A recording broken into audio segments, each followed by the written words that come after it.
Hello बच्चों, आज हम पढ़ेंगे प्लाज्मा मेम्ब्रेन मतलब प्लाज्मा झिल्ली के बारे में।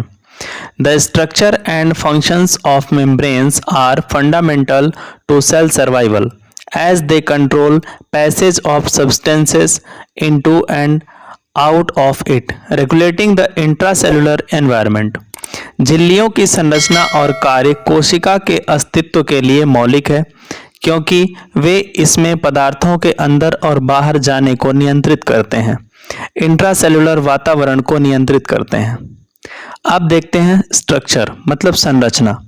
The plasma membrane consists of two layers of phospholipids with proteins and sugars embedded in them. In addition of phospholipids, the lipid cholesterol is also present.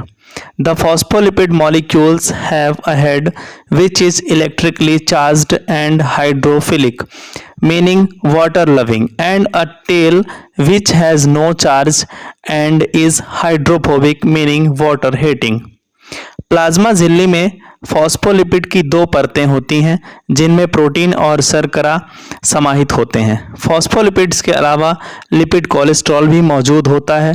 Phospholipid अणुओं का एक सिर होता है जो विद्युत आवेशित और हाइड्रोफिलिक होता है, जिसका अर्थ है जल प्रेमी, और एक पूंछ होती है जिसमें कोई चार्ज नहीं होता है और हाइड्रोफोबिक अर्थात जल को आकर्षित नहीं करता है। The phospholipid bilayer is arranged like a sandwich with the hydrophilic head aligned on the outer surface of the membrane and the hydrophobic tails forming a central water repellent layer. These differences influence the transfer of substances across the membrane. Phospholipid bilayer को एक sandwich की तरह व्यवस्थित किया जाता है जिसमें hydrophilic सिर झिल्ली की बाहरी सतहों पर संरेखित होते हैं और हाइड्रोफोबिक पूंछ एक केंद्रीय जल विकर्षक परत बनाते हैं। ये अंतर झिल्ली के पार पदार्थों के स्थानांतरण को प्रभावित करते हैं। अब हम देखते हैं structure of cell membrane. Cell membrane के स्ट्रक्चर में ये देखते हैं कि ऊपर और नीचे दो फॉस्फोलिपिड की लेयर होती हैं जो कि आयनिक होती हैं, इसीलिए वाटर को एब्जॉर्ब करती हैं। लेकिन जो बीच वाला सेंटर वाला पार्ट होता है वो हाइड्रोफोबिक नेचर का होता है, जो कि वाटर को एब्जॉर्ब नहीं करता है। बीच बीच में कार्बोहाइड्रेट, ग्लाइकोप्रोटीन, प्रोटीन और भी सभी मॉलिक्यूल अरेंज्ड होते हैं जो कि चैनल्स का काम करते हैं और ट्रांसपोर्टेशन का काम करते हैं। अब देखते हैं फंक्शंस। पहला फंक्शन है a physical barrier. The plasma membrane surrounds all cells and physically separates the cytoplasm which is the material that makes up the cell from the extracellular fluid outside the cell.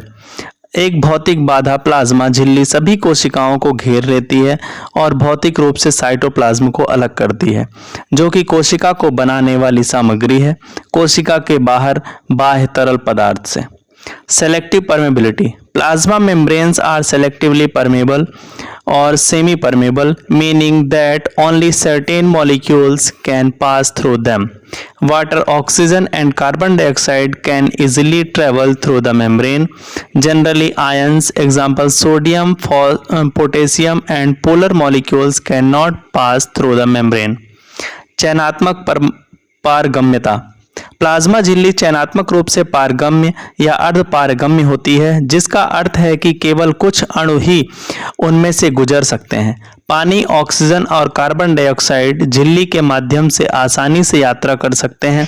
आमतौर पर ion जैसे sodium, potassium और ध्रुवीय अणु झिल्ली से नहीं गुजर सकते।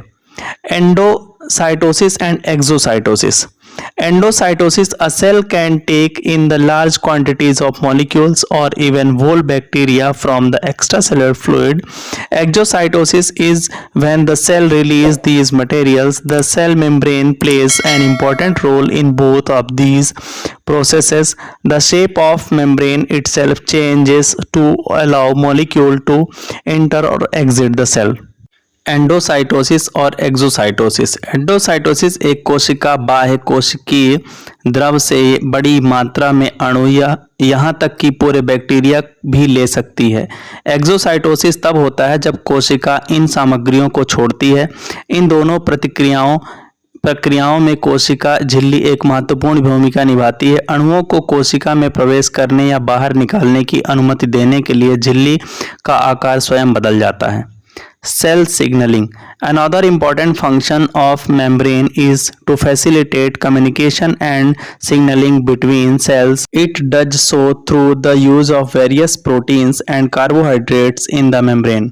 Cell signaling झिल्ली की एक अन्य महत्वपूर्ण कार्य कोशिकाओं के बीच संचार और सिग्नलिंग को सुविधाजनक बनाना है।